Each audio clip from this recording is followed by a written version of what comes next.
knowledge in her presence falls, degraded. Now we've had a lot of falls in Paradise Lost, and here's another one. Adam says, dude, when I'm around Eve, she is so stunningly beautiful, I lose my head. I mean, whatever it is she says to do, that's exactly what I'm going to do. Wisdom in discourse with her loses discountenance and like folly shews. Authority and reason on her weight, as one intended first, not after made occasionally, and to consummate all. Greatness of mind and nobleness their seat. Build in her loveliest, and create an awe about her as a guard, angelic placed. In other words, Adam worships Eve. Stunning in every way. He says, I sometimes don't think she was created for me, but rather she is what I aspire to. She's what I want. I'm completely blown away. Raphael is concerned, and here again we're going to come back with the doubling down of that patriarchal message from Book 4 of Paradise Lost at line 561. To whom the angel with contracted brow says, accuse not nature, she hath done her part. Do thou but thine, and be not diffident of wisdom. She deserts thee not if thou dismiss not her. Most when thou needst her nigh, by attributing overmuch to things less excellent. In other words, you better be aware, this sounds a lot like reading Plato's Republic, right? Wisdom must control emotion and desire, as thou thyself perceivest. For, what admirest thou?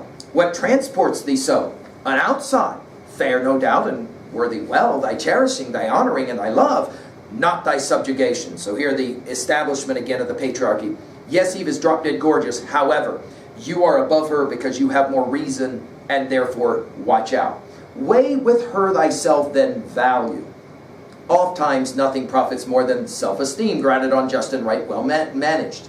Of that skill, the more thou knowest, the more she will acknowledge thee, her head, and to realities yield all her shows, made so adorned for thy delight the more, so awful, that with honor thou mayest love thy mate, who sees when thou art seen less wise. In other words, just comes right out and says it.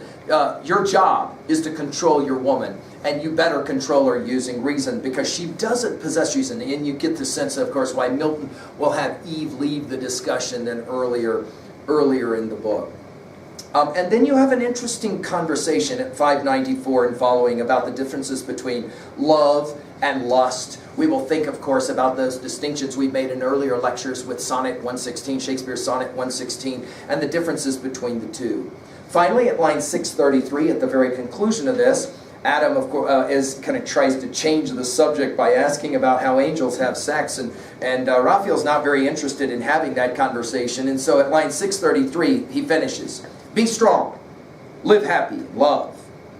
But first of all, him whom to love is to obey and keep his great command. We think of 1 John 5:3 and that passage there. Take heed lest passion sway thy judgment to do aught with else free will would not admit. Thine and of all thy sons the weal or woe in thee is placed. Beware. I in thy preserving shall rejoice, and all the blessed. Stand fast to stand or fall. Free in thine own attribument it lies. Perfect within, no outward aid require. In all temptation to transgress, repel. In other words, right before he leaves, Raphael will say, one last time, be careful. Eve is beautiful, but don't get led into some kind of problem because of her beauty. Well, of course, we know that this is exactly how this poem is going to end. Of course, it will be the case, right, that Eve will eat first of the forbidden fruit. The reason for Milton why Adam will eat of the forbidden fruit is quite simply he adores Eve and he wants to be with her. And once he realizes that she's jacked up and eaten from the forbidden fruit and will be expelled from Eden, he will do it as well to go with her. Well, let's finish quickly with some level 2 observations. Messages, themes. Of course, one obvious message here is too much desire for knowledge can be a dangerous thing. What are your thoughts on that? We'll come back to it in 3b. Of course, there's this question about the difference between man and woman, between the two genders. Do you have any sense of that at all? Or do you see men and women as equal? Notice how Milton plays the game out.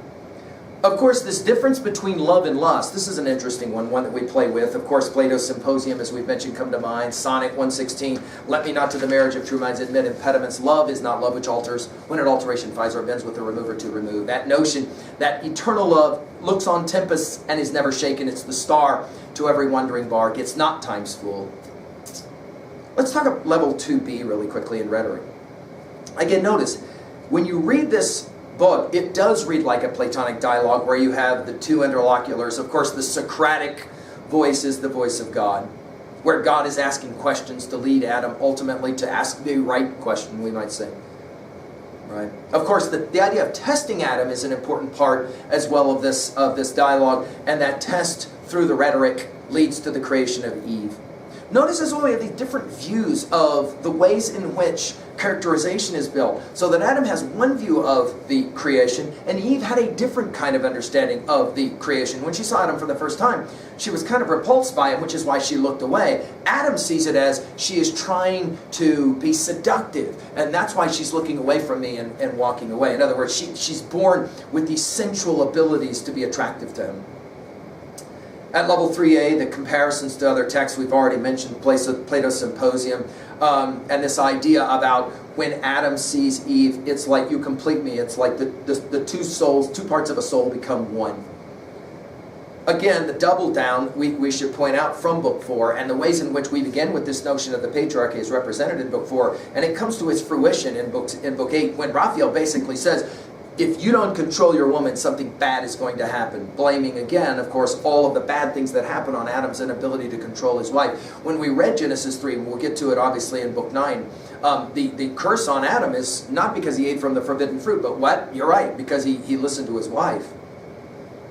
Finally, of course, in relation to other titles, and we could play this game ad infinitum, right? But I just think about Virginia Woolf again, and Shakespeare's sister from A Room of One's Own, and the ways in which Virginia Woolf so beautifully was able to address the challenges that female artists and women have had living and trying to produce within the patriarchy. We, of course, think of Alice Walker's classic essay of her attempt to try and play that same game, right, of trying to create gardens for women who, for example, that's all that they could do, right? A garden of one's own.